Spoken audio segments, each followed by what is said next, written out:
when a nation is occupied from within. France under Vichy, Iran under the Islamic Republic, and the moral logic of external liberation, author Elam Najafi. The ceasefire that serves the tyrant. When ceasefire means surrender, there is a growing call by some figures, including Narges Mohammadi, the Nobel Peace Prize laureate, for an immediate ceasefire amid the escalating conflict between Israel and the Islamic Republic of Iran. Her justification, like many others who position themselves as moral arbiters, is the fear of further bloodshed. On the surface, this sounds humane. Who would not wish to avoid war? But the reality underneath is dangerously misrepresented. Israel's recent strikes on Iran are not the actions of an invading imperial force. They are defensive measures in response to the Islamic Republic's direct attacks, including missile and drone assaults aimed at Israeli civilian areas. The Islamic Republic, unprovoked, has fired on Israel from within Iranian territory and through its proxies in Syria, Iraq, and Lebanon. Meanwhile, the very regime Mohammadi asks to cease fire has tightened its grip on the Iranian people. At this very moment, while Israel is targeting military and regime infrastructure, the Islamic Republic is arresting protesters, torturing dissenters, and silencing every voice that does not conform to its theocratic identity. In calling for a ceasefire, Mohammadi does not demand that the Islamic Republic stop killing its own people. Her words demand that Israel stop defending itself while the Islamic Republic continues its violence both abroad and at home. This moral imbalance serves the very system she claims to resist. By promoting the language of peace without naming the actual aggressor, her intervention aids the Islamic Republic's survival.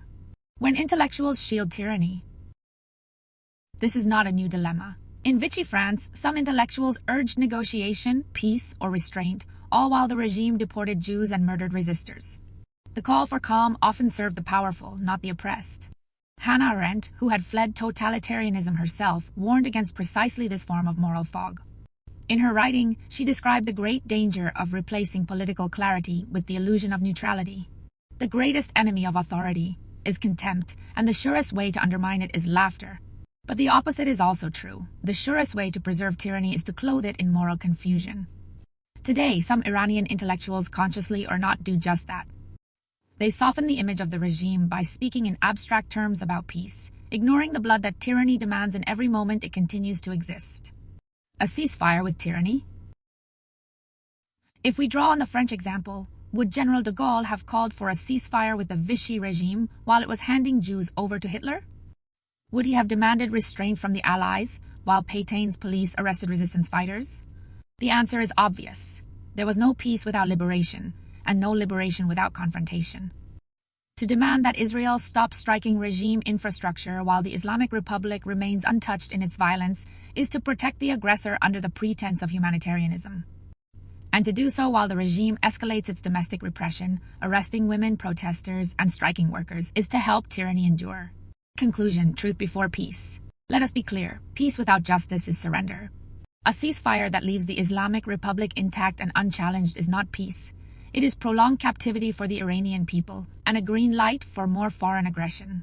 Narges Mohammadi, perhaps unaware of the full implications of her position, now speaks the language of moderation at the exact moment moderation is being used as a weapon against the truth. And the truth is this: Israel is defending itself. The Islamic Republic is attacking both Israel and the Iranian people. Calls for ceasefire that do not demand regime accountability empower that regime to kill more with less scrutiny. France was liberated not by dialogue with Vichy, but by dismantling it. Iran's future will depend on a similar clarity. The time for vague slogans is over. Now is the time for moral precision.